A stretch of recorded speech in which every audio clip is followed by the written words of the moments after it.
સ્થાનિક સ્વરાજની સંસ્થાઓની ચૂંટણીને લઈ મોટા સમાચાર। ચૂંટણીને લઈ રાજ્ય ચૂંટણી પંચ તૈયારીઓ શરૂ કરી છે તો જિલ્લા તાલુકા પંચાયતમાં બેઠકોના રોટેશન જાહેર કરવાની શરૂઆત કરી છે।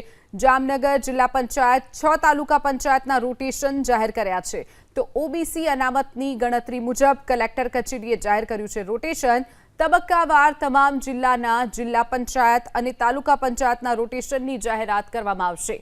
ડિસેમ્બર કે જાન્યુઆરી માસમાં યોજાઈ શકે છે ચૂંટણી, ત્યારે 15 મનપા, 33 જિલ્લા પંચાયત અને 243 જેટલી તાલુકા પંચાયતની ચૂંટણીઓ યોજાવાની છે, જેને લઈ અને તૈયારીઓ શરૂ કરી દેવાઈ છે। ચૂંટણી પંચે આ તૈયારીઓ શરૂ કરી છે।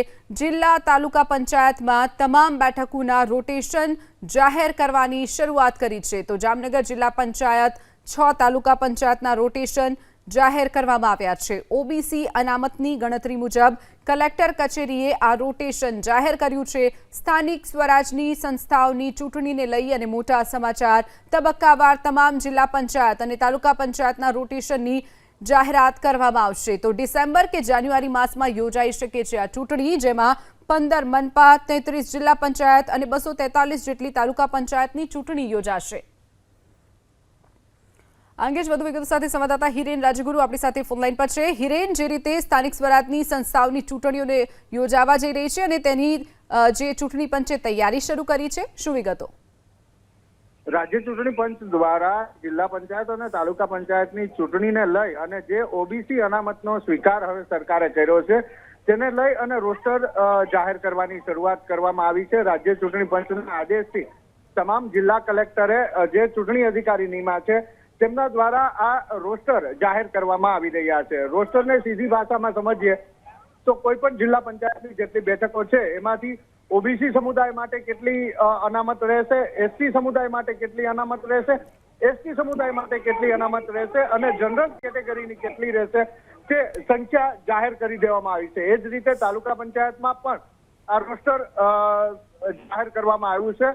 સૌથી મહત્વપૂર્ણ બાબત કે જે ચૂંટણી અત્યાર સુધી અટકી હતી અથવા તો જે ચૂંટણી ડ્યુ થઈ છે કે થવાની છે તેને લઈ અને આ ઓબીસી અનામતને લઈ અને ચુકાદો આવવાનો બાકી હતો, સરકારે તેનો સ્વીકાર કરવાનો બાકી હતો। ઝવેરી પંચનો સ્વીકાર કર્યા બાદ હવે મોટા પાયે ચૂંટણી યોજાવાની છે, જેની અંદર નવી અમલમાં આવેલી મહાનગરપાલિકા સહિત જે જૂની મહાનગરપાલિકાઓ છે તેને લઈ અને કુલ 15 મહાનગરપાલિકાની ચૂંટણી યોજાશે।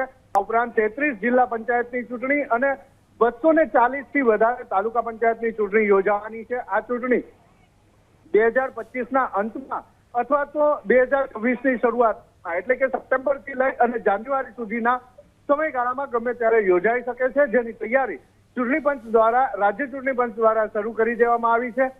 પ્રથમ જામનગર જિલ્લા પંચાયત અને જામનગર તાલુકા 6 તાલુકા આવેલા છે, 6 તાલુકા પંચાયતનું રોસ્ટર જાહેર કરવામાં આવ્યું છે અને તબક્કાવાર તમામ જિલ્લા પંચાયત અને તાલુકા પંચાયતનું આ રીતે રોસ્ટર જાહેર કરવામાં આવશે અને ત્યારબાદ ચૂંટણીની તારીખો એટલે કે ચૂંટણી જાહેર કરવામાં આવશે।